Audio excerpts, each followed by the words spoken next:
Okay, we will call the meeting to order, and before we begin, I would like to acknowledge the fact that one of our board members this evening is attending remotely due to medical situation, and I would ask her to, Susan, please speak to that, to Hi. your station. Yes, good evening, everyone. Thank you. I am Susan Flaherty, board trustee, and I will be participating tonight remotely under the current medical provision. Thank you. Thank you. All right, so we'll open our meeting with the Pledge of Allegiance. I pledge allegiance to the flag of the United States of America and to the republic for which it stands, one nation, under God, indivisible, with liberty and justice for all. Because of a remote attendee this evening, all of our votes will be roll call, and so may I have a motion to approve the agenda? I would make a motion, I would make the motion to approve the agenda as presented. Thank you for support. I got support. Thank you. Julie, please. Ms. Brissett? Yes. Mr. Draco? Yes. Ms. Flaherty? Yes, Griffin? Yes. Mr. Singer? Yes. Mr. Taylor? Yes. Mr. Weedman? Yes. All right, so we'll move on here, and we'll welcome high school leadership. Yes, we have Sydney Peters on us again. All right, Sydney.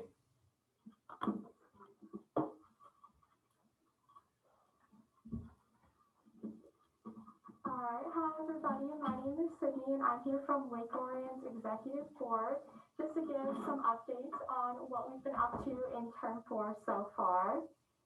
So if we want to go to our little highlight reel that we have spent a considerable amount of time assembling our task boxes for the special education program at Pine Tree.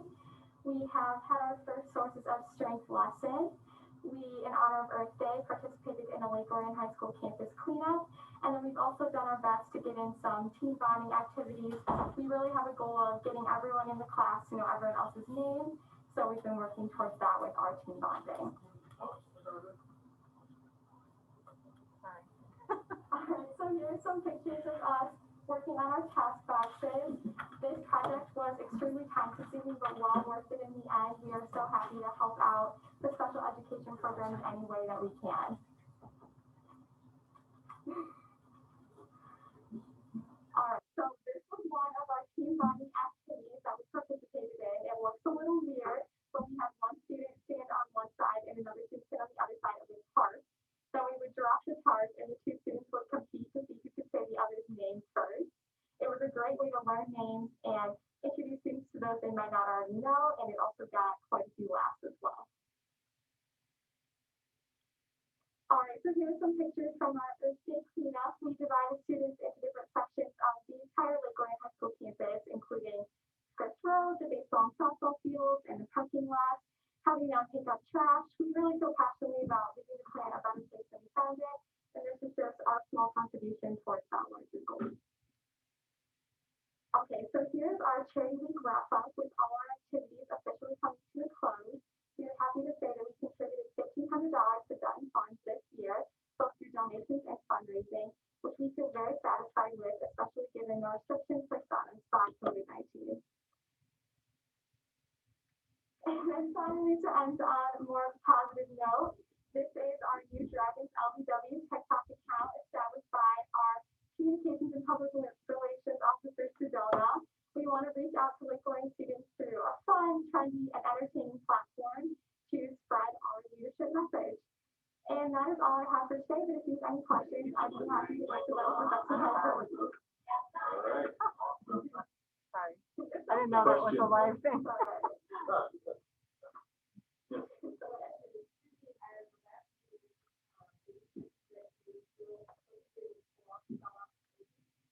We're going to show mic on. Can you check the... Thank you. How about starting? Thanks for being here, first of all. And I think at our last meeting, you mentioned that you all were still hoping to be able to pull off sellout for soldiers. Is that still on your plan? Unfortunately, at this moment, we are still solidifying our term 4 plans for events. We are hoping to get a finalized agenda by this week, and we will be able to provide that at the next meeting. That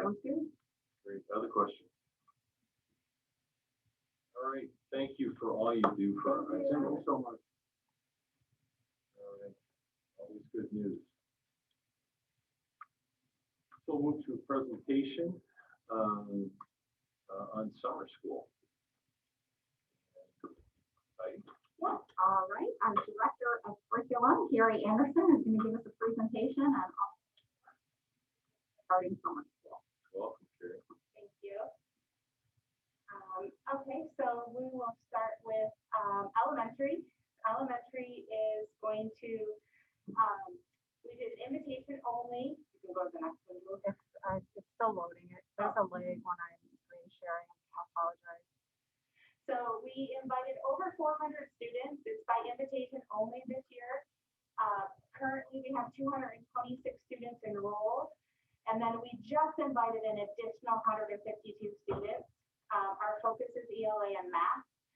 It'll run July 12th through August 5th, Monday through Thursday for 4 hours each day. We're planning to hold it at Carpenter and Orion Oaks. If we have enough students to do both, if not, we'll just run it at one school. And we are having transportation will be provided to in-district students, and there is no cost to any of this for families. We are only doing it by invitation only. It's not just opened up to the general public, and the reason being is staffing. We're finding that our teachers are ready for a break, and they're tired, and it's been a long time with COVID, and so we have to be mindful of how many teachers we have to teach summer school. So we're hoping to end right around between 300. We can house 300 to 400 kids. So I'd be happy if we have 300 kids that come. And these really are the students who need summer school the most. So that's one portion of our elementary program. The next portion is we are running a book club. We're running a book club for grades 1 through 5. This currently we had 160 students sign up for this.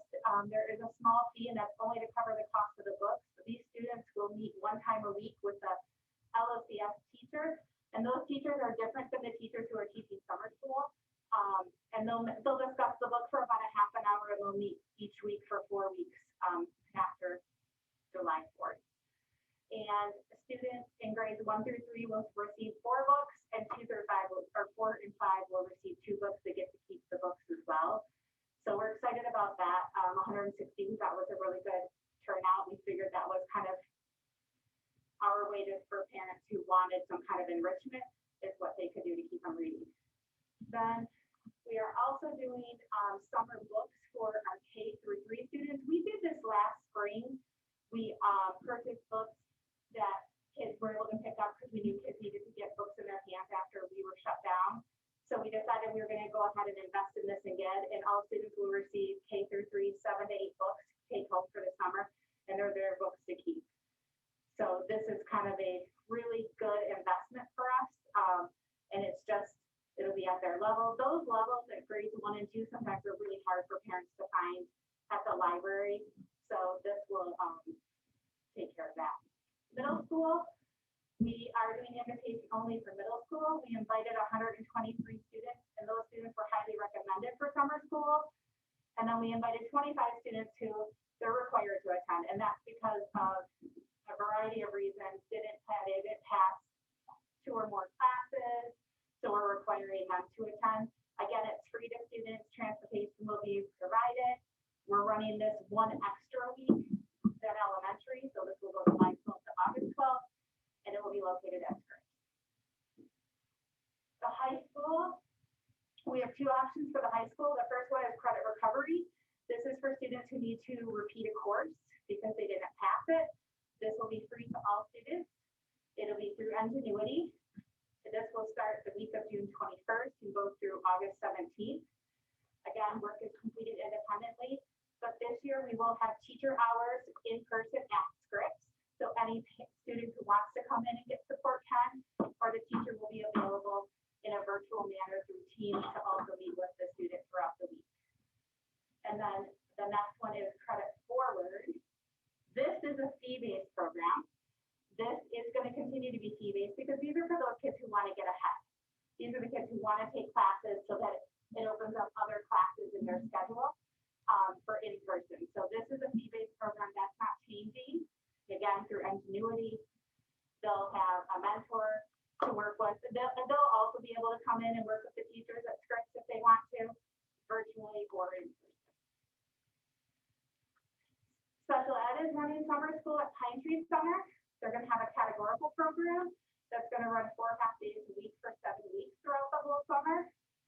And then they're gonna have an academic program more for like their LRC students. And that's gonna be three half days, 6 weeks straight. Transportation will be provided for them, and we already have 150 kids registered for that program and already so far. These are the people who are running summer school. Tammy Garberson and Lisa Orlowski are doing grades K and 5. Michelle Harrison is again doing 6 through 12. And we have Amanda Sophomore, Tammy Overly, and Allison Walsh, who are doing special education at Pine Tree Center. And then other summer offerings for enrichment is there's an innovation lab offered through local schools, and we have a handful of kids signed up to go to that, and that's being held at Clarkston High School. And then obviously we still have our Camp Wanna Have Fun at the CERC for grades K through 4, and then the Camp Exploration offered at the CERC for grades 5 through 7, and those are just the dates of the week's topics for those programs at the CERC. And that's what we have for summer school. Do you have any questions? That's all? That's all. Questions? Yes, Steve. Yes, just a comment, Ms. Anderson. Carrie, awesome what you do and your team or the group. The 152 additional invites because of the demand, right, Carrie? We, because we didn't get out of the 413, we gave them a deadline to register, and because we didn't get as many as we went to the next group that we thought was needed it the most, offer them the opportunity. And if a parent comes to us and says, "Oh, I missed the deadline," we'll still take them. Great. But it's just an additional. So really, if you look at it, we really invited about 560 kids. Big demand. Yeah. And what I like what you said, Carrie, and I'm sure everybody else knows too, it's a great investment. Boy, great investment. It's a great investment. It is. And I thank you and the group and keep up the great work. Thank you, ma'am. Another question? Yes. For the elementary with the inviting market, what's the target ratio of students to teachers? We're trying to keep it 1 to 15. So much lower, Yeah, much lower much than more what we were. intensive. We want to continue with the social distancing, but obviously this is an intervention program, so we need the teacher to really get a lot of one-on-one attention with each individual student. That's great. And how many days or hours per week will the high school teachers be available in that support role? I think they'll be available. Well, I know for sure there's going to be one day that they're required to come in. I don't know that Michelle has given me that. I can get that for sure and let you know. Yeah, it's just a question, just so that Yeah. the community can All know of that. the high school information will be going live on the website this week, so I'll make sure that that's in there so that they know what day or days the teachers will be available at script. Yeah, because a lot of people watch this meeting and they're thirsting for more information. So that really is the best answer that says, be on the lookout. It'll be on the website shortly. Yes, by the end of the week, it should, all the high school stuff should be up and ready to go. All right, thank you. All right, other questions? Birgit? Hi, thanks for being here tonight, Carrie. I've been looking forward to hearing this presentation. For the high school, you spoke to credit recovery. The wrap inside of that, is that also a grade recovery for students who may have been dissatisfied with how well they did? Is that an opportunity for students at all? It's really, I believe we really are gearing it towards kids who did not pass the class. Okay. Yeah, I like if a student got a C, could they take it again and get a B? We're really looking at for more for, I guess we could talk about that if an individual basis. They would really need to talk with their counselor and Michelle about that. But it's really more for the students who didn't get the credit. Understood. I'm aware of other districts offering it this way, and it's never occurred to me to offer a grade recovery, so I just thought I would ask. And to just clarify a differentiation in the programs you're offering, all the summer school programs are being paid for this year by the district. Is that a true statement? That is a true statement. So you had a slide there for the summer enrichment, right? Those camps. Yes, the camps. That is. So Camp Wanna Have Fun and Camp Exploration, those are fee-based programs. So parents would have to sign up through the CERC, through Community Ed for those programs. The Innovation Lab, that is paid for by Oakland Schools. So I don't believe there's a charge to that program either. Really how to think about it is anything enrichment is kind of fee-based, anything remediation is not. So, but that innovation lab that Oakland Schools is offering that's not remediation, that's just an offering for Right, but they Increased got some learning. grant money that they had to spend, and that's how they chose to. And that's awesome. So are we limited to how many seats we have for that, or? Yes, we are limited to a certain number of seats. Got it. So and maybe this is part of my questions are more appropriate down the road under John, because I wanted to talk, Steve alluded to, it's a good investment, and I do agree with that. And I wanted to get into those numbers, but can we kick that down to when John speaks? Is that more appropriate? Oh, I'm sure that John will be able to speak to your question, yes. no, he can't. We Mike doesn't work. currently have him, no, but I'm sure he'll be able to next month. It's working on purpose. I know, it worked earlier. I think this is. She's gonna hold her questions until. Battery died. No, it instantly went off. I think it's a battery. That's fine. We can, I know it's more in line with finances, but so I was just hoping we could talk about that later. But you don't have a mic, so. It was only that easy. That was working. So do you wanna wait till? I think, and that's fine. I don't want to keep Carrie anyone, but I appreciate the information. Thank you. Other questions? And Susan, if you have a question, just raise your hand so I don't miss you. Thank you. I did have a question about if you had a sense of the level of interest in the credit forward. Not yet, because we haven't gone live with the information, and we're worried about the timeline that we normally go live with that information, Right. so. We usually will have takers who do that. I mean, every year we've done credit forward, and we always have students who do that. I could get Heidi the information of how many did it last year or whatever, Yeah, but. that's not necessary. I Yeah. was just curious if you thought there was greater interest this year than in the past, or less interest because of all the online time that students have already spent. Yeah, I don't. As opposed to tackle it in the summer, so. I think that will be interesting to see if there Yeah. is an increase, because more students, well, all students have now had, right, an experience with online, which they may now, because this is offered online, they may have. The not. familiarity with it might trigger more activity. Right. Great. Other questions? Are you planning on offering like this, the similar types of classes you've offered in the past for credit recovery and credit forward? I know like in the past, kids could take gym online and things like that, or not online, but gym to, is Yeah, the offering still pretty much what it's been in the past? The same as what they've always been. We did not change that. So pretty much anything we can offer through Ingenuity is an opportunity for them to take it back. Awesome, thank you. Other questions?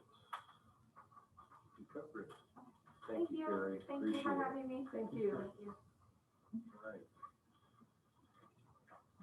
So we'll move ahead.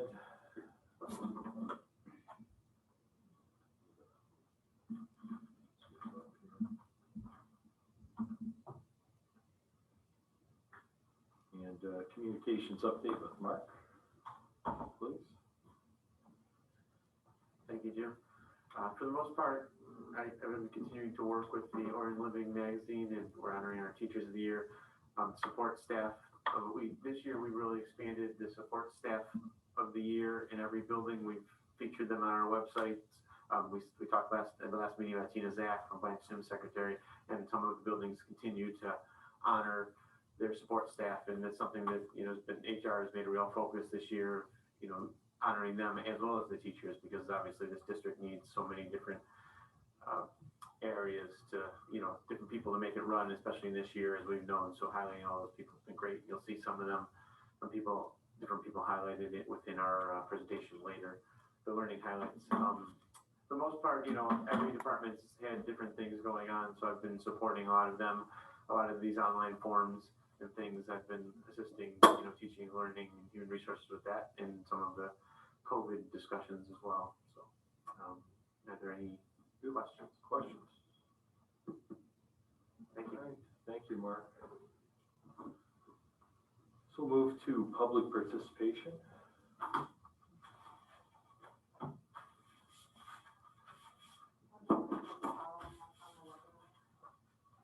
There isn't anybody. And we we have one person this evening. Is it Joe? Yeah. Hargrave, please. You'd step up.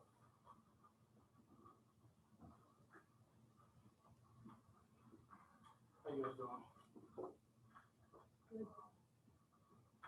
I never done anything with this before, so bear with me here. My name is Joel Hargrave. I live in Orion. Basically my whole life, graduated from here and everything. I am here today representing my son who was a first grader, my daughter who was 3, and every other child that has to be forced to wear a mask the entire day at school.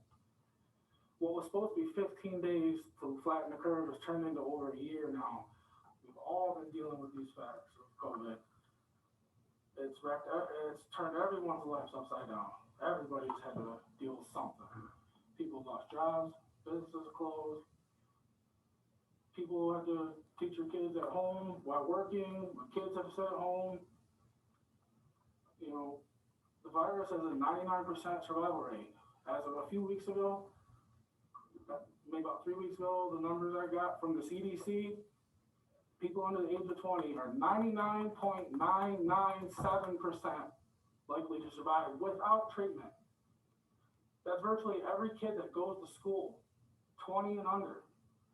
21 to 49, which is majority of teachers in school, 99.998%.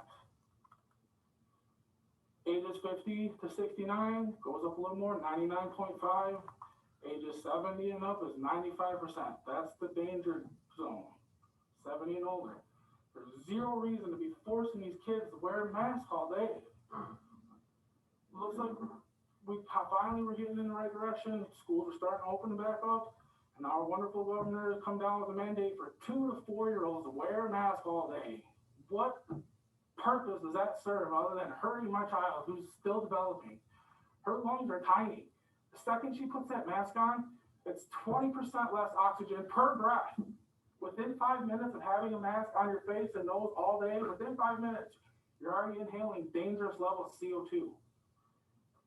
A friend of mine's aunt just died from CO2 poisoning in her blood. She was forced to wear a mask. She worked for another school district. She wore a mask all day, didn't say nothing.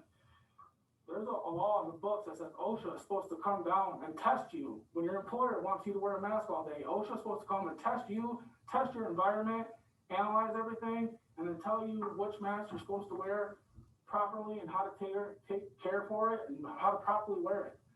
Has OSHA been here to anybody? Has anybody talked to OSHA? But yet they're quiet because they're just being run by the political left. This political game with our children has got to stop. It's a blessing that our children are barely affected by this disease. And that's proven science fact. There's zero reason to have them wear a mask. Like I said, 99.998% without treatment. There's a treatment's available. You can go to a doctor and get help. Talking just such a small fraction of people and then make them wear the mask. My kids have never even seen their teachers' faces. My son goes to school every day. Thankfully, he has no idea what a teacher really looks like. He spends just as much time with her as he does with us. You know, granted, I'm not saying everybody has to not wear a mask, but when the kids are just least affected by this, we should not be burdening them with this mask nonsense. Especially because the effectiveness of a mask is debatable anyway. You know, I can make an argument that no healthy person should have to wear a mask. If you're scared and you want to wear a mask, then please wear a mask. If you have a cold, you're coughing, you're sneezing, you still need to go to the store, please wear your mask. Because your mask keeps your germs to you. You know, I was just really frustrated. I just can't believe the government would come down and say that children as young as 2 years old need to wear a mask all day. It's ridiculous. They haven't done anything. They're still developing. When kids are babies, they can't even sleep with a blanket because they'll die from SIDS. But yeah, as soon as they turn 2, we want to put a mask on all day now? These kids don't need to grow up like that. You guys have some courage. Do the right thing. End these mask mandates for our children. We've had enough. Our children have had enough. They don't deserve this. That's all I have to say. Thank you for your comments. you. Any other online? There are no attendees Okay. Thank you. following us right now. All right, so we'll move to strategic area discussion items and governance. All right, thank you. I have a few legislative updates. Between my updates and Birgit's updates, we've given you quite a bit of the action that has been occurring over the last 2 or 3 weeks. A couple of items to highlight is the House and Senate appropriations they've been working through and starting on the 21-22 budgets recently. They are significantly different. They're early in the stages. Not a lot to get excited about because it's very early in the process. The good piece is it does look like there'll be increases, but what those increases are yet to be determined. They are vastly different as far as where they are at currently, so we'll see how it all comes out, but it is in process. As far as some introduced bills that are related to schools, there is a bill out there, 4663, that requires a certified library media specialist. Again, these are recently introduced, so they're still in action to be implemented at this point. There's also House Bill 4664 that maintains the school library is operated on a flexible schedule to give students and teachers the opportunity to access it. Another is Senate Bill 369, which requires elementary schools to offer at least 90 minutes per week of instruction in music and art, and that teacher is certified in those areas.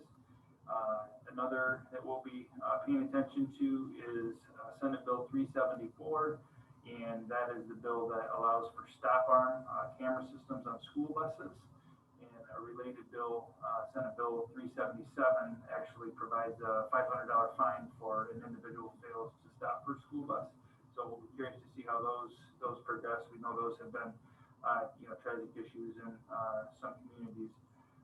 Also, there's the final bill I wanted to mention, Senate Bill 380, that is a pre-screening for dyslexia in students grades K to 3. So we'll continue to follow these as they continue to make progress. We'll make sure to notify and mention them in updates. Questions on that area? I did have one question about the certified media specialist. What level were they referring to on that? They were talking about each school that is being operated by a school district. So it would be each level. So it would be elementary, would be middles, and highs. Is it because when cuts were being made a couple of years ago, that's what everybody cut and they still won't have it? I mean, I know certain districts have the rationale media behind specialists for the whole district. Yeah, the rationale behind it, I couldn't tell you at this time, but that is a position that was reduced for budgetary reasons in many districts. Sure. Got it. Thank you.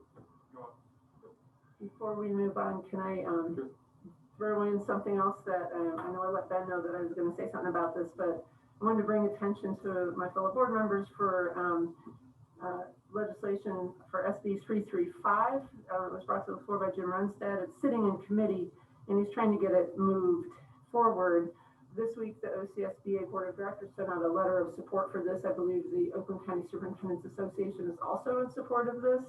Oakland School supports it. It basically is this legislation that he's added into, basically saying current Michigan Department of Health and Human Services orders are so restrictive, it makes even an outdoor commencement ceremony nearly impossible for many schools unless the graduates are split into 2 or more ceremonies. SB 335 would remove graduation ceremonies from the MDHHS gathering orders. An emergency order issued under this section shall not prohibit or otherwise limit a high school graduation commencement ceremony sponsored by a public or non-public school to honor the graduating class of 2021 that is held during the 2021 school year. It's just for this school year alone, and so many districts are already in progress with what, it's not telling anybody what to do, it's allowing the option for what a district is deciding to do. Should it be this in person, for that to be able to go on. So what do we need to do to support that? If anybody's interested in that, I will be happy to share the proper email addresses for you to share your opinion. And we're getting a follow-up question, if I may. Obviously, you're following very closely, and thank you for sharing that information. What's your feeling? We got some good support for this or not? I think if people are in support of it, that now's the time to speak so it can move forward. He's trying to protect graduations for these students. Correct. Yes, we have talked about it a lot at the superintendent's meetings, and at this point, as far as it making progress, it's we maybe lost the momentum, but at the same time, districts have been moving forward with their commencement ceremonies and planning, and we are in a position. We'll be communicating up to our families, and many of the area districts are doing the same. So hopefully there's no issues with that, but we have, as she said, written a letter of support for this. Great. Well. Mr. Kirby, to clarify, and I appreciate it bringing it out to the table. So locally, we have the authority and ability to move on as we desire without the big shots or the Lansing telling us what to do at this point, correct? Well, all of our decisions that we have to make, we definitely have to keep the orders in mind, and that's where we are with the respective orders with graduation and outdoor gatherings. The high school is sending out their information, but they're in a situation where the outdoor gatherings will allow us to be able to do it in person. So that is, eating outside is the best way to have the most people. Yes, sir. Thank you. You're welcome. Yes. So I'm finished with the legislative update. If there aren't any other questions, I can move to the COVID-19 update. Okay.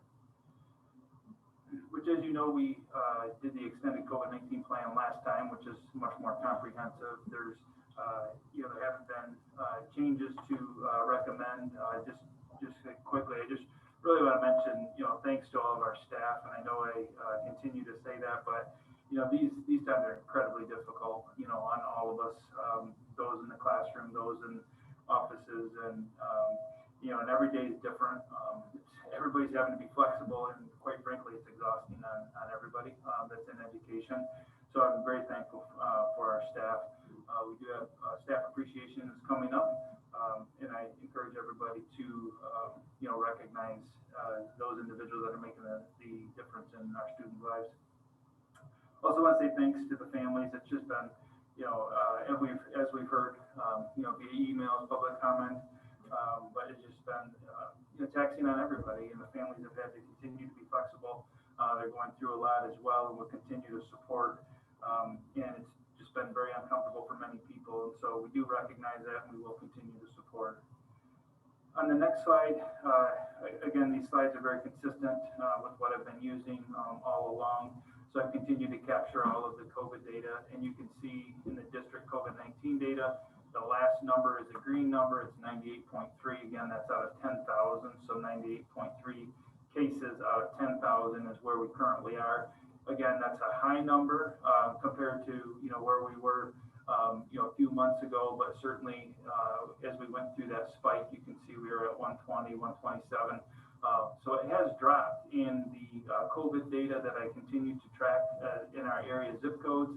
That has continued to come down. All of them, thankfully, today were in the green, meaning that they were better than the days before and whatnot. So I do anticipate that our number that will get announced or released tomorrow will be lower than 98.3. And like we saw last time, this was a really big jump, almost 30 points, and I would anticipate that the next one's going to be a pretty good jump too. Embedded within that data is all of our our age group data, and I also get all of that information from our epidemiologist on a weekly basis, and I'm happy to report that the age group data continues to go down.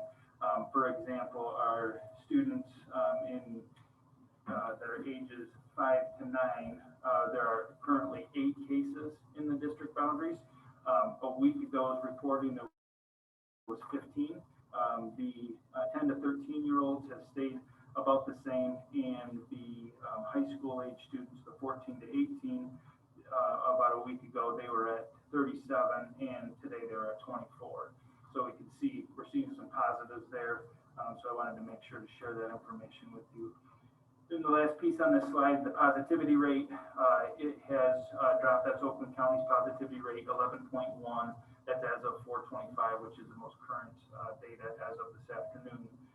So again, our Our rate is lower than what the state of Michigan is by a couple points, but we're currently 11.1.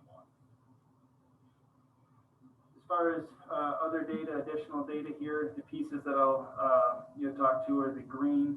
The CDC changed the outdoor masking requirements for vaccinated individuals. They talked about that. There's been discussions around that, but ultimately, as far as our practices, there's not a lot to go, as far as implementation. They basically are saying vaccinated individuals, if they're in outdoor gatherings, if they're with others that are vaccinated, they don't have to wear their masks. They still encourage those that are in tight group gatherings to wear masks.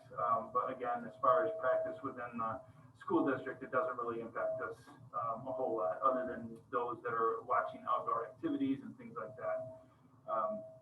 The other piece that I would mention under program integrity and consistency, our biggest challenge, and we've talked about it, at this level and with individual families, but the quarantine students that are at the secondary level, depending on the student schedule, the teacher schedule, that continues to be the largest part that we're supporting families through.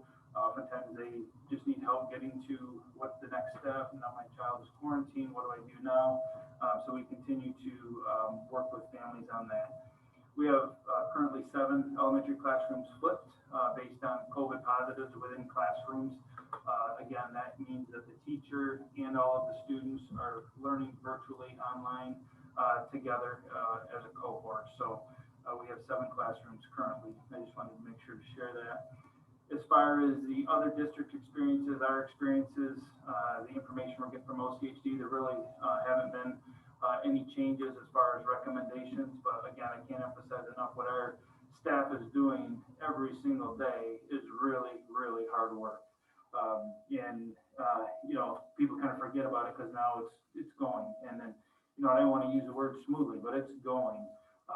Our teams are working together and having to cover for each other in classes and so on. And it has been a lot of work, and people are definitely tired. And we definitely want to recognize the hard work that they're doing. The health order that's in place right now goes through May 24th. So we'll continue with the items that we're required to do. Nothing has changed as far as the district's plan. I did want to share that we did another thought exchange with the community. We also did this with the staff. We're not only managing the day-to-day of this school year, but we're planning forward for the future. I just wanted to show a few of the big themes that came through when we did this thought exchange. The first slide here represents the staff, and this will help us with future actions. But the staff really liked the virtual professional development that we put together during the school year. Really provided some options, really allowed staff to get the PD that met their needs when they needed it. Also, the remote parent-teacher conferences, you'll see that on both slides, just a tremendous hit. So those that have experienced secondary and stood in lines and had to move around, they really liked the idea of the remote parent-teacher conferences. Again, the one-to-one technology, our staff has really embraced that. Even with our students in person, they're still using technology, and they're using it at levels that they weren't before. And if you recall, at the beginning of the year, we did expand that to one-to-one for the entire district when that was not in the plans. But with some of our planning and utilization of some of the funds that we received, on top of the bond funds, we were able to do the one-to-one technology. Staff meetings have been held virtually. That provides some real opportunities, and the staff recognize that. And then also we've been conducting some virtual IEPs, and that has been well received also. As far as families, the feedback that we got, again, we see the one-to-one technology was really something people appreciated. And then the virtual conferences, as I mentioned, and as well as the curriculum nights, that showed up again.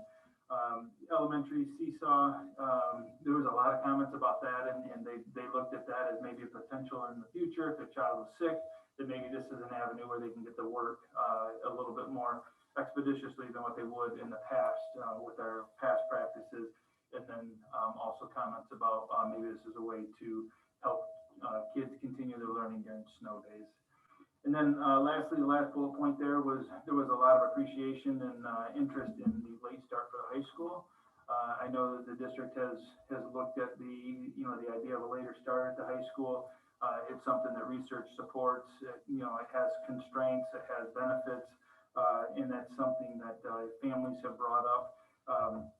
Mr. Medier at the high school also did a thought exchange with students, same type of principle, trying to understand what types of things that the students have learned and can help them in their planning. So we look forward to getting those results and putting our heads together to figure out how to continue to make our programs at Lake Orion great. So I wanted to share that information, and that concludes the update that I had for you this evening. Questions for Ben? Yeah. Go ahead, Steve. Thank you. Thank you, Mr. Kirby, for your report. I do have a very important question, but before I proceed to my question, just a comment. I too, and I'm sure on behalf of the board, acknowledge all the work by all our educators, top all the way through, and we thank you from the board and the cabinet to you, Mr. Kirby. It's a very, very tough times. The question I have, Ben, is from my education, I'm sure I'll educate many other people. We find in the community with great comfort that you meet with, forgive me for not pronouncing it correct, epidemiologist. Yep. You pronounce it for me? Sure, the county epidemiologist. Yes. I also have a contact at the MDHHS, their Correct. epidemiologist. You mentioned that many times, and I just want to remind the community, remind myself and the board that you're in contact or anytime you wish to reach him or her or the staff. Can you educate me personally, and I'm sure you'll be educating many of us, how many times a week you meet with the people? Is it in person, via Zoom, and how comfortable you are with the procedures like that? And I'm only asking the questions to get educated, to bring comfort to us, and to encourage you to continue on the excellent path that you're on. But go ahead, if you want to. Sure, I'd be happy to. Thanks for asking. So on Monday afternoons, I meet with a group of representatives from each school building. A lot of them are teachers, not all of them. So each teacher group I meet with to get feedback on how things are going. We talk about celebrations, then we have calls for help. Each of them give me one. And then we have some questions at the end. So that gives us some feedback about what's going on in the building. On Tuesdays, I meet with 5 other area superintendents and Oakland County Health Division's epidemiologists. We started that way back when this all started.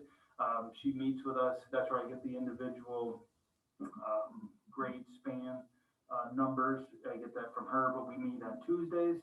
On Wednesdays, there is nothing related to COVID.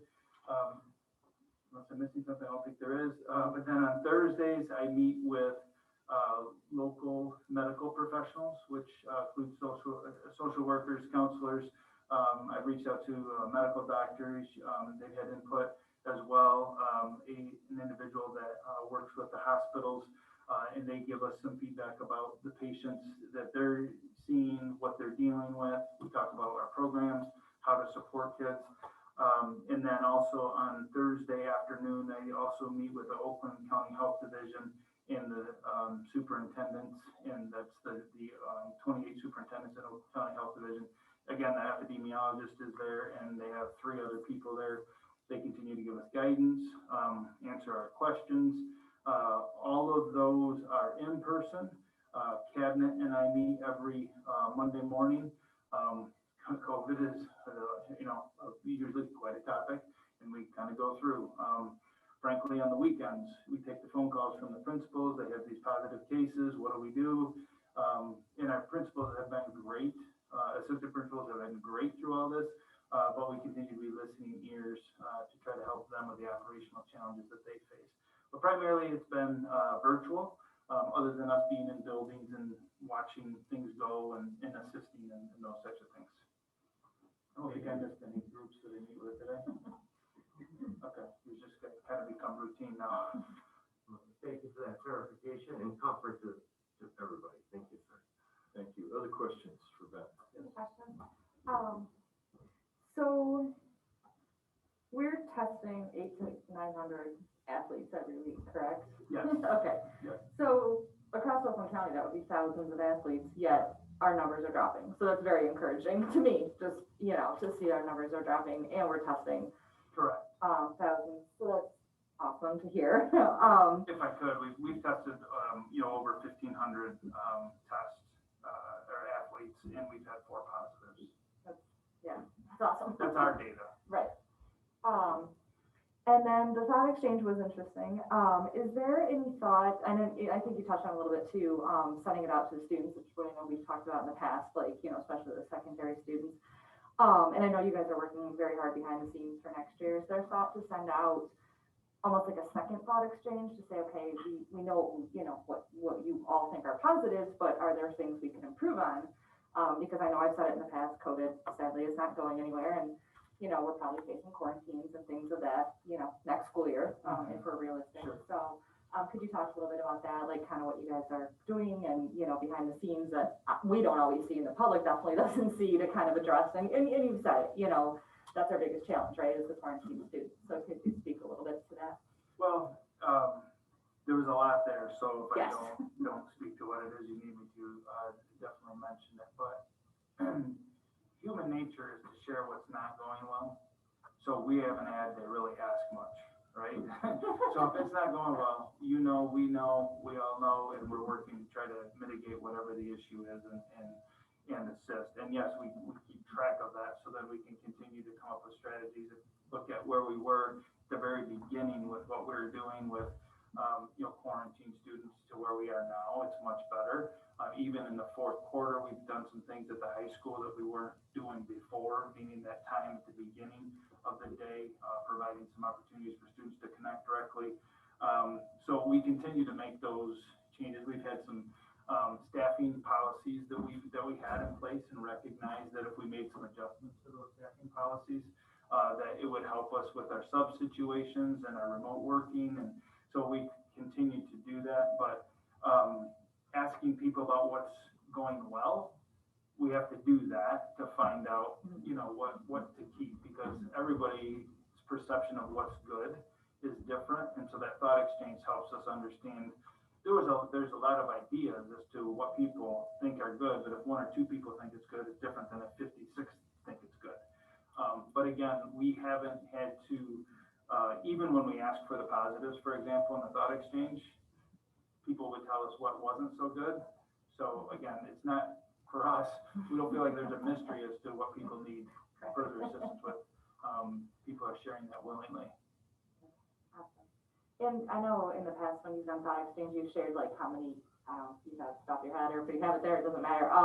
Like how many comments you had or how many participants you had. Was this thought exchange well received? Did you get a lot of feedback and whatnot? We didn't have as many participants in this than we did last time. Okay. And we'll come, what happens is we have the ability to put together a report, and probably what I'll do is just send that in a weekly update so you guys have that. I haven't talked with Mark about how we'll fully disseminate it. We just closed it, and I wanted to share with you tonight what the you know, main thoughts were. But we still did have good participation. The first one, if you remember what the topic was, was much more exciting for folks than to share what's going well. Right. Thank you. You're welcome. Other questions? Yes, Bert. Thank you for the presentation, Ben. I'm just curious, I wonder if everybody who took that thought exchange and commented about how much they like virtual responds to going back to in-person things like we do. There's just something about being in person. It's a different energy, it's a different feel, it's a different dialogue. So while I appreciate the points taken there, I do hope we always think about that in-person touch. The other thing I wanted to clarify with you, because I heard you say 7 classrooms were quarantined and flipped learning, and I've had a few people comment to me on the outside thinking you're saying a flipped classroom, and I want to make sure people don't think that's a flipped classroom when we go remote. That's a different approach of your. Yeah, and I use the word, I don't know why, but I've never liked the word pivot. So I will oftentimes say flip, but what happens is that our teacher is teaching, you know, through the computer remotely like we were previous, and the students are learning in that manner. So that's what I'm referring to. Right. Yeah, it's not the flipped instructional strategy. Right. Yeah. I just want to make that clarification for people who might have been confused by that statement. And then I just wanted to dive into the quarantine numbers a little bit more, and I know that it's fluid and it's a constant moving target, but I wanted to ask you if you had considered at all sharing some of that information. Is there a way to put that on, and I call it the COVID dashboard online? I've seen other districts do a really nice job of displaying things. I know people in the community have asked about it, staff have asked me about it. I think there's an interest in having some more of that displayed. Have you considered? We talked about it. We talked about it early on. We recognize what the requirements are and what the purpose is of the reporting requirements on our COVID dashboard. There are some districts that have included it. I guess I don't really want to speak to whether it's accurate or not. But one of the challenges is it's extremely fluid, and really to do it and constantly go, we'll have 100 changes a day.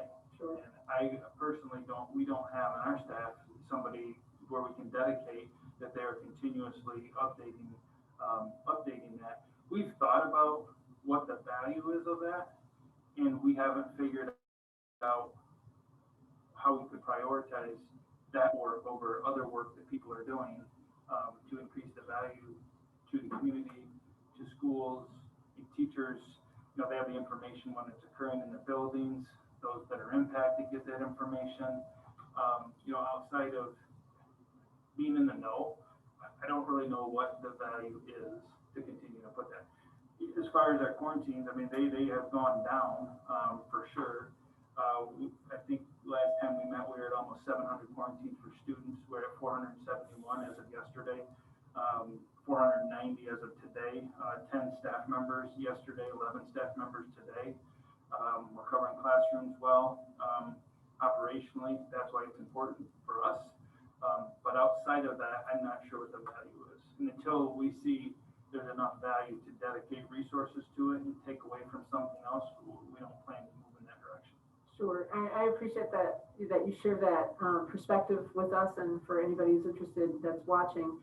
I just feel when people ask me things, I feel like there's an issue of transparency that people are looking for, and transparency always builds trust. So I'm always having that aspect in the back of my mind when I'm dealing with community members, this kind of information. Mm-hmm. So I just want you to keep an open mind about that, and if we realize that we could find a happy medium with that with our community, I just think it would be worth following through on it. But I thank you for your information. And if I could just, not to belabor the point, but the trust erodes when it's not accurate, right? So sure. That's one of the big fears that we have, is that we start putting it up there, and again, when we have 100, 200 changes every day, and we're unable to do it, and then this family's is in a building and they recognize there was a COVID positive, we got that up there, but it didn't reflect the classroom, and now we got the mathematicians figuring out, right. Wait a minute, you guys haven't updated that yet. Then that erodes too. So again, it's about the value piece. We are open-minded. Again, if I can figure out how to value this more than something else that we're doing and how it benefits the district, we're always open to consideration, but at this point we haven't gotten to that point. Okay, thank you. Others? I have one question as a follow-up to the report that you sent to the board last Friday. You shared with us that the district had received a request from the county for use of one of our facilities. And I wonder if you could just elaborate on the steps and the detail behind that. The steps of arriving at that. Okay, I understand. Thank you. So the emergency manager for the county reached out to the district and asked if we would partner with the county by allowing usage of our space within the district. Similar to what we've done in the past, we had a pod training for vaccinations a few years back. I can't remember exactly. I know that has been something that has happened for these types of situations when they occur. So looking at, I've talked to cabinet about it, looking at what our past practice has been with participating with governmental agencies, we've agreed to allow them to utilize the CERC in the month of May. There's a few dates in the month of May where they'll provide the opportunity for community members to get a vaccination if that's something that they choose to do. And so we aren't dedicating any staff event. We aren't doing any of the advertising. They will be using facilities consistent with how we have worked with governmental agencies in the past. So this is really an outside group using one of our buildings. It's not supported one way or another by the school district, just allowing another community group to use the building. Correct. Yes. Yeah. Yes, that is correct. And it's consistent with what we've done with other governmental agencies. Yes. Mr. Kirby, if I can, Mr. Weaver. Sure. I think in the past you have, and I assume, but just to make sure, a lot of times when we deal with other governmental immunities, memories fade, whether it's short-term or long-term. I would respectfully request that you have the attorneys involved, put it in writing at their cost, whether you use your attorneys or their attorneys. But yet, we all have good intentions, but memories do fade, especially when elected officials come and go. So anything that puts us at risk, Jim, is all I'm asking. I'm just speaking for myself as a citizen. I would ask you as a citizen to take that into discussion with your cabinet or with your president of the school board. Because you're trying to do a good deed, but you're exposing yourself to quite a bit. So if they're benefiting from your kindness, they should at least put it in writing to protect the school district, and that way good friends know what's going on long term, especially when friends can change based on an election. Yeah, so the governmental agency agreement, there has been a governmental agency agreement. They have provided us with a contract or an agreement. Like anytime we have these types of agreements, I don't know, would you say friends? I think we've had interagency agreements in the past. And we do now, and there are clauses in there as far as protections and those types of things. But again, it goes back to just when other people use the facilities, who's responsible and whatnot. That is spelled out because they're using our facilities. We are going to be in an agreement with them, and it does spell things out. Thank you. I'm sure a lot of people would like to know that and be comforted in that. Thank you for your thoughts. All right. So we'll move along to human resources and, to student achievement. And Heidi, please. All right, thank you. Okay, a couple updates for you this evening. Dragon Virtual, as you know, I think I reported the last time that high school and middle school we are scheduling, and we will be running the program. This next week will be our final call for elementary. We've asked parents to opt whether they are choosing in-person for next year or Dragon Virtual. So that will be up, I believe, next week. And then also we continue to go through with our state testing. We weren't sure what the participation would be. However, I am happy to report preliminarily, we've had a very strong start to our participation in our state testing. 85% of our students took the SAT on the first date, which is commendable, I think. And then around 74% took the PSAT 9 and 10 on the original test date. We still have makeups to go, but again, those percentages are really high, I think, in regard to the situation that we're in and it being not required this year. Is that a Dragon Virtual and? Yep, I'm getting there. Oh, okay. Okay, we are running, yes, Dragon Virtual has some dates. We just started that this week. We're up to about a third of Dragon Virtual students that have come in to test. So again, I will be giving you a report further after all of the testing is done, but preliminarily we have had a strong start. So I'm very happy about that. I am currently working with the technology department. This year, as you know, we had a mad rush to distribute devices to our students. Our younger students got iPads and our older students got laptop devices. We will be collecting all of those back prior to the end of the school year so that we can go through and, check our inventory and wipe the, devices clean, and then we will be redistributing them in the fall. We will not be doing this every year. We will be allowing students to more than likely keep them. However, this year, as you know, with the mad rush to get everything out, we want to collect everything back and again, go through the inventory. And now that we have a little bit more time, get more of a handle on that. So in the next, few weeks, we'll be working with that through the technology department. Any student that is working on summer coursework will be allowed to keep their device. And then I believe Mark has some learning highlights.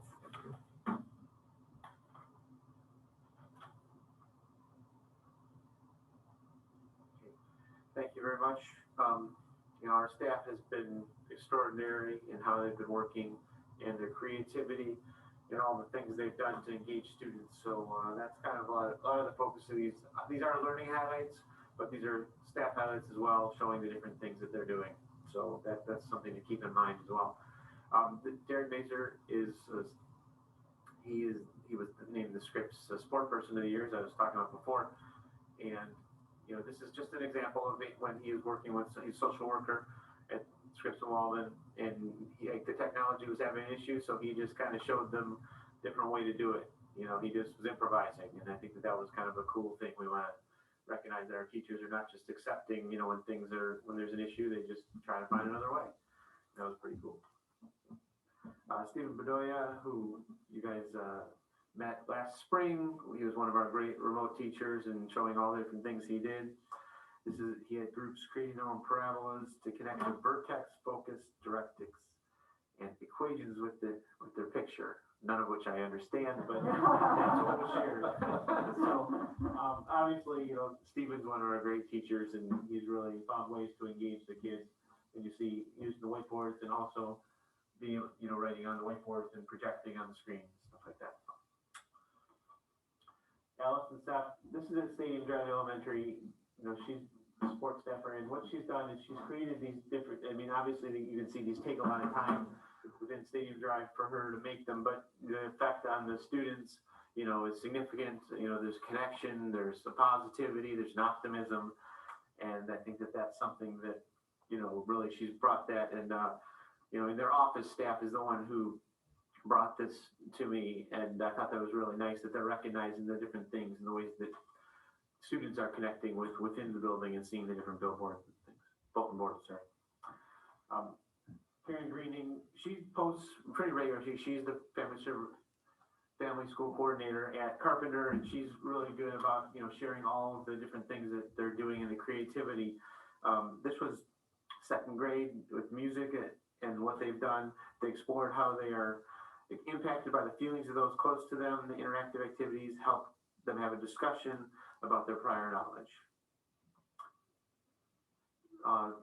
As at all of our schools, they're trying to find ways to be creative and still go ahead with some of their musical programs and their play programs. At the high school, obviously, we know that they're going to have their performances, and they're trying to find ways to do it, creatively. And this is at Oakview with Ryan Dolly, who's the choir teacher, Bagos choir teacher, now in his second year, and he's really made a great impact there. And this is Schoolhouse Rock as they prepare, and they took a break to celebrate and show how excited they are. This is something that I think the leadership team, I think this is dovetailing with what the leadership team was talking about before in Sydney.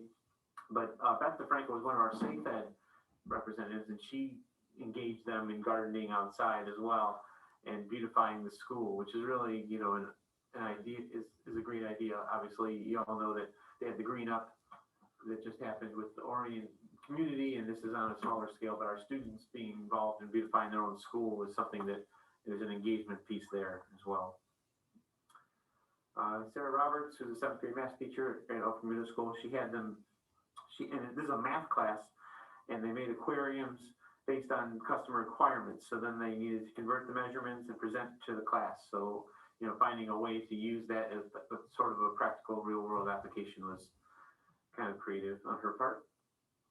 Molly Dietrich, who is the physical education teacher at Weber, continues to do these challenges. If you remember last year, just before, you know, we had the shutdown, she wore that princess dress, and she's dressed up in the Michigan State colors, opposing, depending on who raised the money, and she made herself favorite for the American Heart Association to raise $5,000 within the school, and so she did 5 colors in her hair.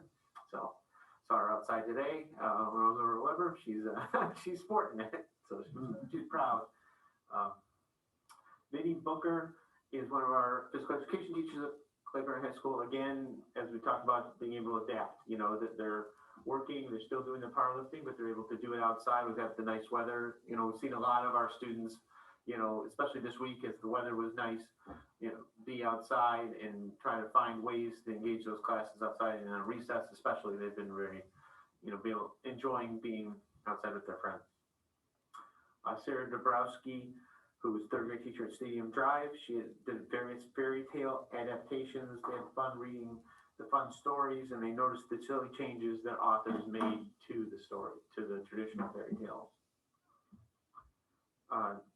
Jackie Stewart, who is a teacher at Blanche Sims Elementary. This is a video, so that's why it's a little pixelated. I kind of grabbed a screenshot, but what they do is they play music, and then like a musical chairs kind of thing, and they would go around and look at the different math items as they went around in terms of time and trying to measure time. So, and they were scooting from, you see, pulling each one to the next one. More gardening with the Pine Tree Center kids. You know, they learned a lot about Earth Day at Pine Tree Center and the phases students. And so Julian Knapp, who's the supervisor there, wanted to create an application for them and a way to kind of have them connect with the outside. So they worked on cleaning up outside, weeding, planting flowers, you know, and for phases students, obviously life skills are very important. So these are great things for them to learn. And they don't, you know, she's trying to find different ways to replace the things that are traditionally they've had and that they had, you know, that they have planned. So they don't have after school clubs, so they did something like that. This was this morning. Ben talked briefly about being at the student athlete signing. Chris Bell continues to find ways. You know, he's been as challenged as any of our staff members this whole year. They're trying to do a traditional athletic program, and he gets curveballs all the time, but he's found ways to engage these student athlete signing ceremonies. And this, you know, we've done this in a socially distanced way, and the families each came up, so it's even more engagement. In the past, at those ceremonies, what's happened is the coach talked and all the students were sitting in the front. Now it's a more of a family thing actually, because the families are able to be up there behind their son or daughter, and as they sign for college, which is really a cool environment. I think that Chris and Sharon Rosen, you know, who works with him, have really done a great job of implementing that. And they had a lot of kids this morning. They ran through them pretty quick. So that was pretty good. And That's the last one. Oh, okay. I don't have a picture, but the final thing, you know, Walden, Randy Groy, the principal there, wanted to do an assembly, and he wasn't sure how to do an assembly. So what he did is he connected with the NOCC and Tanya Hamilton, and what they did is they had Anthony Grappito come in, who's the local magician, and you know, and they spoke about mental health, and all of the kids who were remote were able to zoom in. It was a Zoom, so they did a Zoom assembly, and then all of the teachers in the school were able to put it up on their screen.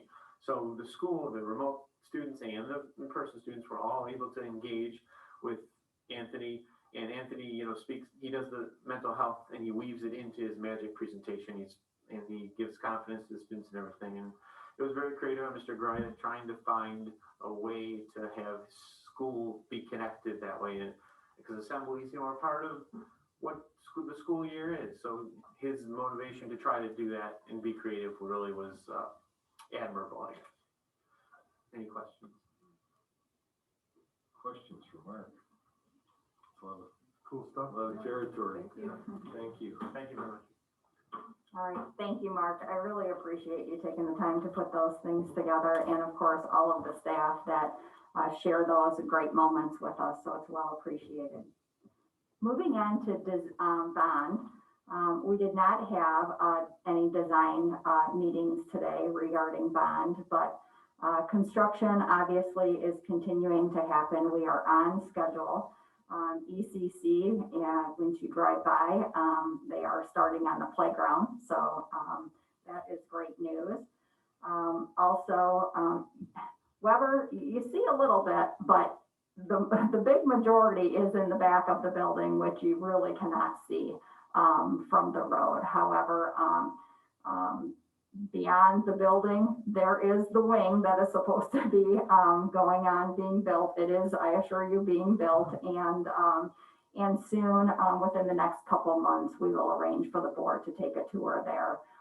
But we are very excited about the work that is progressing there, and teachers are anxious to begin their start there in the fall. So, and the students have absolutely enjoyed the construction that has been happening, and some of them have been fortunate enough to, see it outside the window or where they're on the playground. So work is continuing there. And they're on time too? And they're on time too. There was, yes, and thank you for mentioning that. There was some concern that, at one point in time, however, we have made up time and we're back on schedule. So that's awesome news. Stadium and Paint Creek, work is beginning there. You know that we are working on the entries to both of those buildings. So a little bit of work is beginning, obviously. More work will be beginning right after school gets out, but it has started. What we can do that will not obviously impact the work of the learning in the building at this time. So I believe that's it for Bond. 5 questions for Heidi. I did have one. Can you explain why we're asking families to make the decision between, Dragon Virtual and in person? Because they're thinking, hey, we're 4 months away from next year, but can you give the operational reasons why that has to happen now? Yes. This is when we typically start our scheduling and our staffing process. So we are right on target that we have to have these numbers in order to be able to staff appropriately and schedule students. It's information that we have to have. So yeah, it just wouldn't be possible to do it if you had to wait, because flipping teachers and classrooms and such things. So you need the whole summer to do that? Absolutely. Yes. And yes. No question about that. And Rick can speak to some of the staffing, I am sure. It's a huge puzzle that needs to be put together every year. So, and this year, obviously, we are adding new programming. So it makes it more complex because now we're adding Dragon Virtual, which is essentially a whole new piece that has to be staffed. So, yes. Thank you. Yeah. I just want to add on to this. Thank you for bringing that up, because I also wanted to clarify, and I completely forgot till Jake just brought this up, about elementary. This year's status of it was you made a commitment for the year. Is that going to be the same? That's correct. Policy for next year? Yes. For elementary, yes, because we are dedicating a single teacher. Elementary is very different than secondary and how it runs. So we're dedicating a teacher to those particular students if we have enough. Yes. The whole year commitment. Okay, any other questions for Heidi? Thank you for that question, Jake. That's a good question. All right, for that clarification. So we'll move to human resources, and Rick, please. Good evening. Before you tonight, we have a recommendation for hire for a special ed teacher at Blanche Sims, Kayla Malinowski. In reading her resume, you'll see that she did her student teaching with us. And in a very unique program that we were able to take advantage of, we actually were able to hire her through that student teaching portion as well. And then when she became fully certified, we could actually fully hire her. So it's a unique thing that we're able to do. It's one of these situations where the state recognizes the need for certified teachers. So there's some avenues that we can take advantage of, and we were able to do some time, and it worked out well for us. So we're happy to officially welcome her, although she's been with us for some time and working in a capacity of a teacher. All right, thank you. So we'll move to Superintendent Evaluation Committee. And as you know, this is the time of year where we take the next step in the process of evaluating the superintendent. And as you may not know, for some of you, you have been through it, but this is where we're at in the process. So I want to just ask Rick for just a moment to refresh our memory about the tool. Sure. And I'll go even one step further, that the tool itself is something that is mandated by the state of Michigan. Public Act 173 spells out the requirements of the evaluation process for a superintendent, and it has to be an approved tool.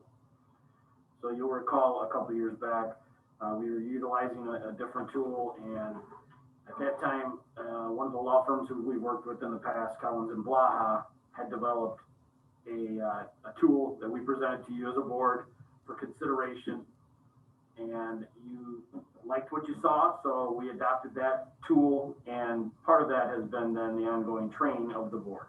So at that time, the original board who adopted that model went through the training, and since that time, those individuals who've been newly elected have also received that training in implementing and utilizing that tool that meets the requirements of Public Act 173. Great. So at this point in time, you'll soon be receiving this tool, and the next step in the process will be our first meeting in May. Ben will meet with us and provide us with a guide as to his work and how he has achieved the goals set forth for the year. And then in the second board meeting, the board will meet alone to review all of the your information that you brought forward as part of your evaluation individually, and formulate a final evaluation that we will share an overview at that meeting of the superintendent's evaluation process. So that's what we have ahead of us. Ben, did you want to add anything to that? No, I think I'm good. I think you explained it well. Thanks. Okay. Is that both closed? Pardon me. Those are both closed sessions, Yes, right? both closed sessions. And we'll carve out enough time. We'll need a larger block of time to do both of those sessions. So if you'll be planning in that regard, and Julie will get that information out to the board. Awesome. Okay. Any questions? I think it's pretty straight away. All right. We'll look forward to working on that and hearing good news from Ben. So move on to finance, and Jen, please. John, you're not allowed to talk tonight. It's been good talking to you tonight. Let's have an old box of batteries. Green. Okay, I heard that one. You have to keep that one up a little closer to you. Thank you. Before you tonight is the annual district fee review and approval process. The long and the short of it is very little changes just moving forward, considering the circumstances of this year, moving to next year. There are a few changes. Notably, probably the biggest noticeable changes in presentation-wise related to early childhood programs. How we present the fee structure there was expanded and more detailed now. Kim has been working on that for a while, and we finally got through the new process. So that's a new change. There's a couple of mandatory swim fee related swim lesson fees have changed. Transportation trip costs have been bumped up a bit. And then a couple of items that have the tag or the side note of maybe waive for summer, particularly the summer school programs. When this document was filed to go into the board packet, my understanding was concrete on which was which at the time. Carrie did a good job touching on tonight, which is in addition. For the record, I will just repeat in terms of high school credit recovery, that is waived. High school credit recovery for summer school, that's waived. The forward program, so the virtual credit forward, credit, regular credit forward, and the credit forward for non-LCS, so the three types of listed, those are not waived. Those are the limited forward for the students who want to get ahead, so to speak. And then the summer school programming goes our way for summer school, for middle school, along with the special ed related program. For the most part, that's really what's changed in terms of the fee world. Any questions or? Jen, could you just take a minute to talk about the method you use to determine where you want to put that those numbers at in terms of analysis of the marketplace and analysis of our costs to conduct those activities, and just primarily for the new board members, so they know how you go about that. Sure, it's really, the feedback loop is really targeted right to the specific groups that drive the fees. So, for example, placement fee for middle school electronics, that's communication directly with the middle school. Principals, for example, they have some Kindle readers, and if there's a need to replace, there is a fee tied to attach to the student that's to break it in that process. So that was pretty straightforward. But when you get into realms like the early childhood with Kim, some more of the swim lessons, it's more of an analysis of what's in their competitive market, for lack of a different description, relative to what costs that we're incurring. Kim's is probably the most expensive in terms of the pricing breakout relative to positioning of her fee structure. She does a pretty good extensive review of what's going on around and where immediate competition is looking like. So then that fee process is reviewed with her based upon her cost structure, what's going forward. Typical year based on her cost structure going forward. The sub-segment of the fees likely to be adjusted really is a sweeping change to the fees. It's usually targeted in terms of the manner that it's not a big jolt or uniform across the bow, everything being changed. With some forethought in terms of just the affordability and the impact on the underlying parents, utilizing the program. The other ones that are in there that really have some other thought, I'm trying to think of a good example. The special ed camp is really a cost-based one in terms of, except for this year that's coming forward, of course, it's still fees are being waived. But in terms of the underlying fee structure, that a program like that is really, we do an analysis of the actual, what the program will look like. We make working with Julie in this case, we make an assumption on how many kids we think she's going to be there, staffing costs, and then work into a fee that's, at any given year, there could be some subsidy involved, depending upon size and scope of intent. And then most years, it's usually a break-even sort of situation.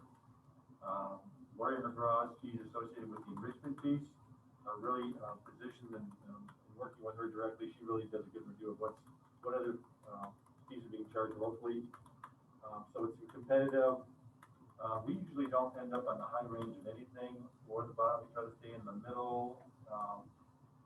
Her aspect has a certain profit motive to it, so she's a little different.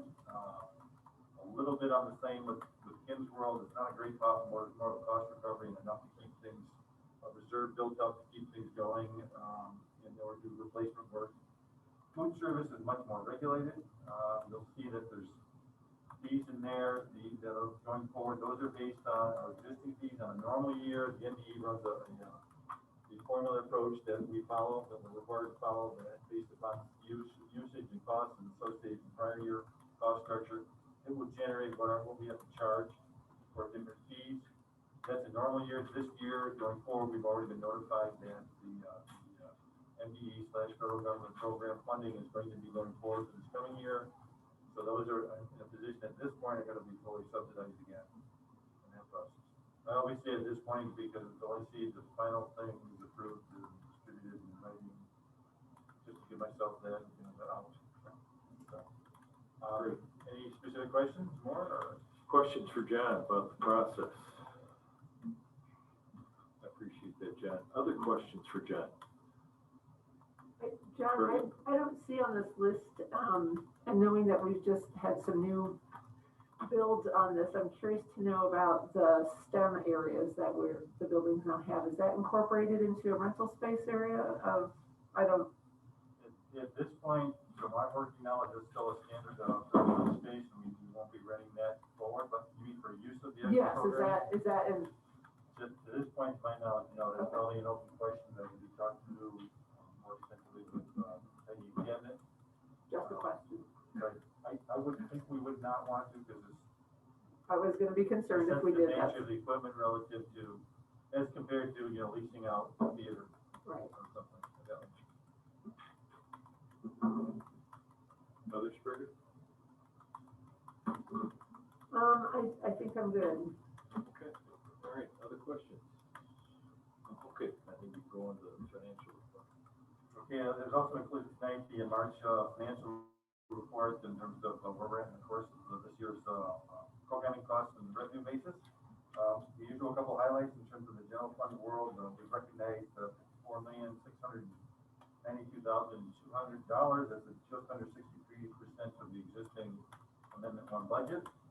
The expenditure side is $54,161,339, and that's 63.4% of the existing expenditure budget. Those are pretty much in line in normal terms of where we should be at this point in the year. The only slight variance is that the revenues are keeping up closer with the expenses for really COVID funding related reasons. That aren't normally there. There's usually a bigger gap between the two. Really driven down based on the way that we receive some of our state aid funding, but for the most part, that's in good shape. Our cash position as of the end of the month is a little over $10 million in the bank in terms of operating and working capital, and then we're still expecting to be just under $7 million at year end in terms of the cash position. Any questions? Questions? Well, Go ahead. can I, when you have wrapped up, can we talk about the ESSER funds and the dollars and summer school and Sure. how some of that's covered? I'm wrapped up. Everyone else wrapped up. So the investment that we're making with summer school, that's fully covered under, I get them all mixed up. There've been a few. Thanks, Kevin. Yeah. No, I mean, I am working on some of the tracking, on simplistic tracking piece that I'll probably share with either finance subcommittee and the board. That'd be awesome. In terms of, what the amounts are with program dates and those kinds of things, but like the summer school program is funded with the different pots of federal funding. Really, in terms of managing the different federal funding, it's when we receive it from a cash in the door point of view versus when we recognize the revenue will be different timelines, particularly as we move into ESSER 3. I'm stating that from a typical point of view of if we get a forward cash funding grant from the state, you really don't see the revenue on the books until we expend it. So it follows that format. So we're not doing anything out of the ordinary in terms of the accounting and management of the resources piece. But again, the summer programs and several other programs are directly funded with either ESSER money, what's known as the SAF money, which is equitable money coming from the state, and then ESSER 1 and 2 money, and all the other acronyms you can possibly think of in this last year and a half in terms of funding sources. Right. So speaking of funding sources, and that's the topic right now. Have you heard anything out of Lansing? Is there any word on the budget and what's going on with it? Fiscal 20 for next year, the House and Senate have put forward some proposals. That's Right. So it's in that mode where you've got the executive branch, the governor's got her back in February out. The other two houses have their thoughts out. It's that process now where they're all really waiting to see what happens with the upcoming revenue estimating conference scheduled in mid-May. Once that's concluded, then I would suspect things will get more hot and heavy in terms of the conference reporting where they'll get together and negotiate. That's an expectation of mine. Reality check on it is it's probably going to slide like last year into our next fiscal year before we actually get specific numbers. So as we come to the board with next year's adopted budget proposal, there'll be a lot of assumptions in it. Hopefully not nearly as pressured or swinging like last year's was in terms of whether the sky was falling or not in terms of the revenue base. Right. So back to the ESSER funding, some of that was tied to, a lot of it came with strings attached to where. All of it has strings attached. So some of that was special ed funding and some of it wasn't. And can you talk me through how, as a district, we go through the process of what we're going to do with that, who the teams are? I'm sure it's Heidi and her team and administratively The staff get to say, how is that deciphered on the district level?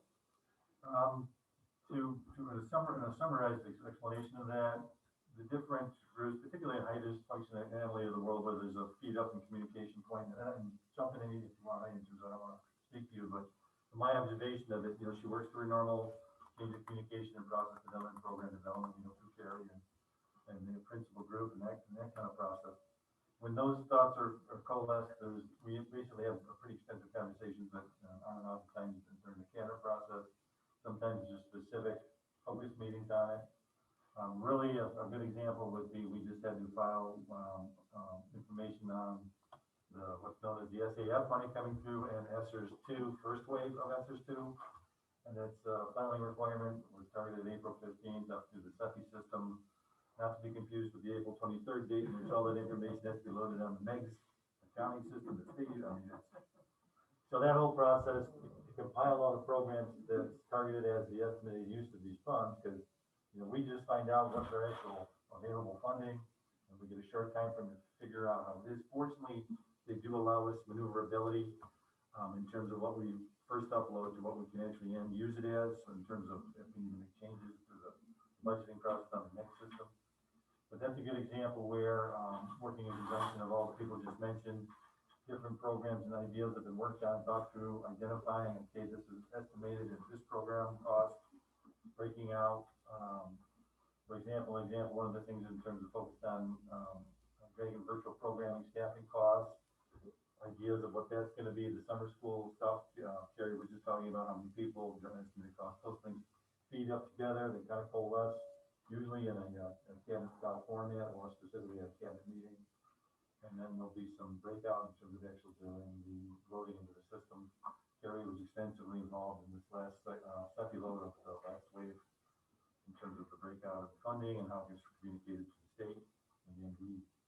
So there's a lot of accounting going on in there, and the drive I'm interested in seeing on the side of is how do we prioritize? And my ultimate dig here is, I know as a board we see the outcome of what you all are saying and recommending, and then it gets implemented. And as we move forward, and not again, I love a visual. If you're working on something like that, I would love a visual of what we've received, what's coming, where it's gone, what we've covered. Over the year, we talked about subsidizing the child care back. I forget what some of the programs are called, but I would love to see it and know moving forward, because I would like to see us, if possible, help alleviate some of the stress on our staff with this. What could this look like for our district? So that's my ultimate ask in this is how we're doing this. There's a lot of this is the train's already left and it's on its way to the next stop. We do have a finance committee meeting coming up soon, and I'm sure that's some of the information John will be bringing forward. And definitely now. En route to the board. So I greatly appreciate that. Thank you for your consideration. We will be discussing those. Thank you.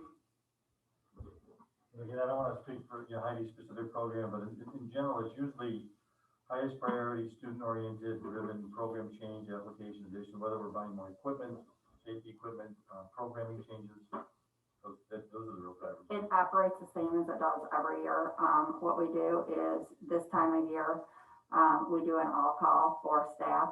Staff submit their ideas on a form to their department chair, and that department chair then forwards that to the building principal, and then DDCC meets, and then it comes to Carrie and I back to principals, and that's how it's decided. A lot of these federal funds, it's an after the fact.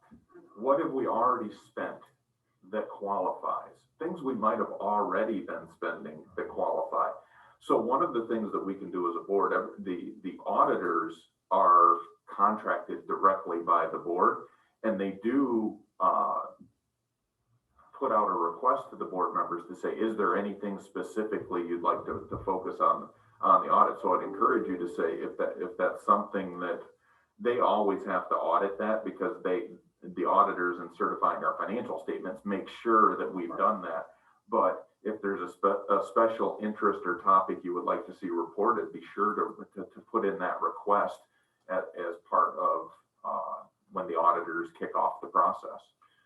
And that would be valuable, but sooner than that, I think it would be helpful for us to talk about it and provide an update to the Yeah, board. exactly. What will be fed into the auditors, but we also have and I wasn't to say That's that, but another opportunity. another opportunity Sure. for all of these, for this strange year of funding where many different things, but even last year was strange.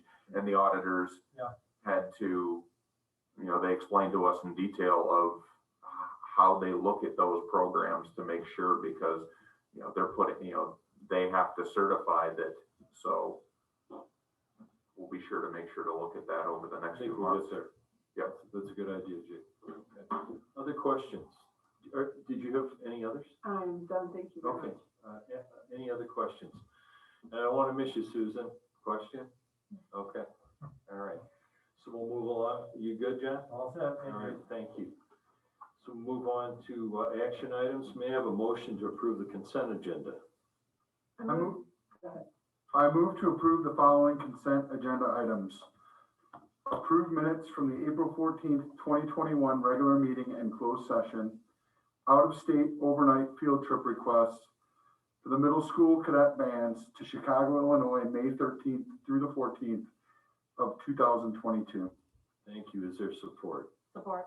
Thank you. Roll call. Julie, please. Ms. Barset, Yes. Mr. Dracos, Yes. Ms. Flaherty, Yes. Yes, Mr. Singer, Yes. Mr. Taylor, Yes. Mr. Weedman. Yes. The consent agenda is approved.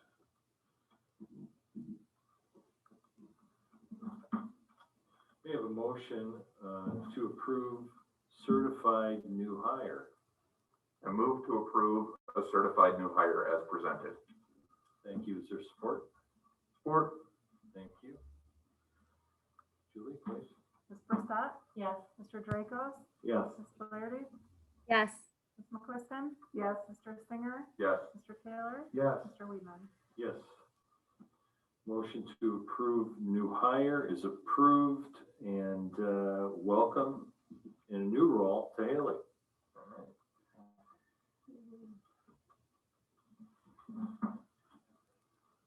We have a motion to approve the FY 2022 district fee schedule.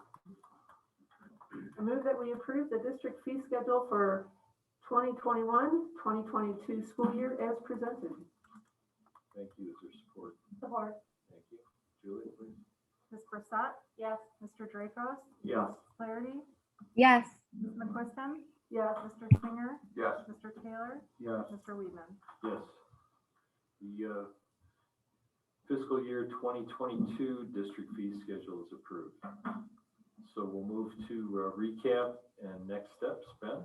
What I recognized is John is going to be working on some details regarding the supplemental and the grant funds that the district has had in the expenses. And he'll be providing that at the finance committee meeting.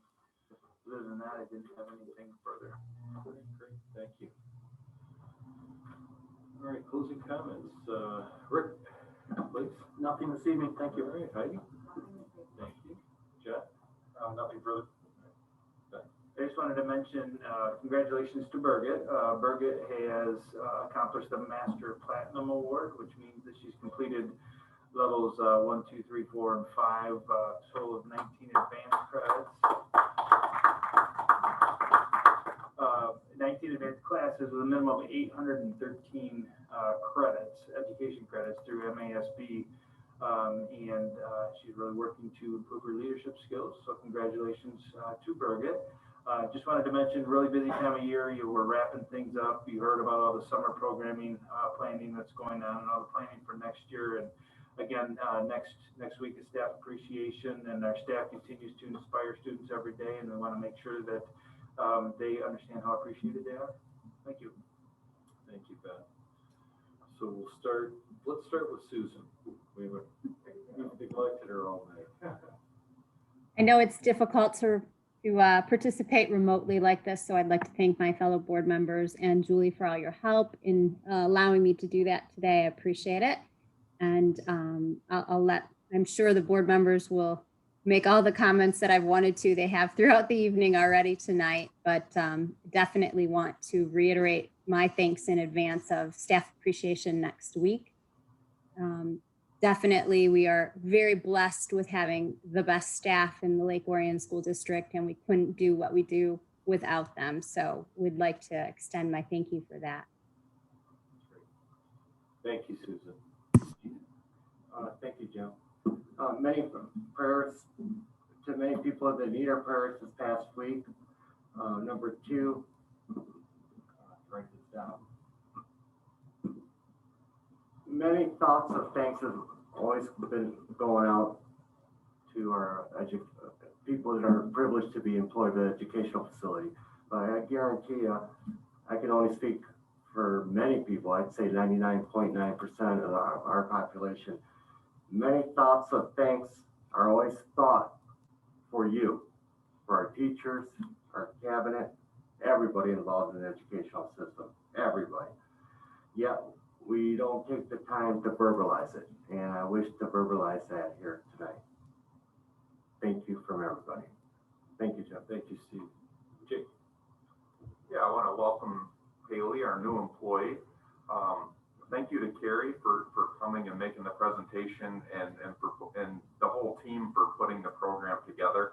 I think it's really important that we realize that our teaching and learning and curriculum department do such a good job of supporting all students and meeting all learners where they need to be met. And the fact that we're going to help hundreds of kids, you know, especially this year after this difficult time, but that's something that they would have done anyways. Like they work so hard to make sure that students are progressing the way they need to, and that's great. And then finally, because of the cycle of board meetings, we missed administrative assistance week, but I want to thank Julie that she does so much for us as a board and keeps everything moving, that the efficiency that we have getting the information we need and making sure, but it's more than that. She just cares about us, that she's just a great person. So I really want to thank Julie for her. Thank you. Thank you to all of you for the lovely gift basket. All right. Thanks, Jake. Bertie? Yeah, today I wanted to draw attention to a couple things. The Lake Orion High School Virtual Art Show 2021 can be found on the district's website and linked to. It's a 45-minute video that would be well worth your time. It features AP art students reading the sustained investigation statements and showing their art projects. The work is from all of their LOHS art courses. I've attended art shows in the past and they have been fun and intriguing. But this adaptation that I think Melissa Wilson put together and put online was so interesting because the students, you're hearing from them. You're hearing the passion and the depth, and that we didn't get when we went to the art show in the lobby. So when you find silver linings about things that are going on as a result of COVID, this is certainly one of them, and I would encourage people to check that out. I also noticed that the LOHS Theater, their spring productions coming up. I don't know if we're able, somebody could communicate with us what those details might be. It doesn't show anything online. They're finalizing information to put on web for ticket sales, and I will have more information for you by Friday, is what we were told. Okay, so we'll look forward to more information from you about that. But their spring production is called Lovesick. So, and I did too also have a note on here about Julie. Oh, it's almost always fallen on a board meeting night, and this year it didn't. So we honored her tonight. She really, you really are the glue that holds us all together, Julie. You make us look good, and we appreciate you. That is just a small token of appreciation. Thank you so much for all you do. And because we also can't recognize staff and teachers enough, I do want to say that teachers change lives every day. It's the nature of who they are and what they do. And this year has challenged teachers in ways none of us thought possible. It's challenged them in the ways they've never signed up for. It's challenged them daily as they strive to stay on top of the health and social and emotional well-being of their own families and themselves. Next week, I hope everyone will take the time to thank our teachers and staff for the extraordinary ways that they have served our school district, each school, each classroom, and every single student. They are what makes the mission of providing an exemplary education to all learners possible. They are worthy of recognition and thanks every day, but next week is literally their week. I hope they are celebrated spectacularly. Thank you, Lake Orion teachers and staff. You are my heroes. Thank you for doing what you do. Thank you, Birgit. Scott. Welcome to Haley. Thank you, Birgit, for arranging Julie's gift. I think it was very cool. She was able to get all local Lake Orion products and a bunch of stuff that Julie loves. And congratulations, Birgit, on your award. Thank you. Thank you.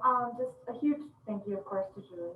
You know, especially as a new board member, you are invaluable. So I truly appreciate you, not this week, but every week. To our staff, of course,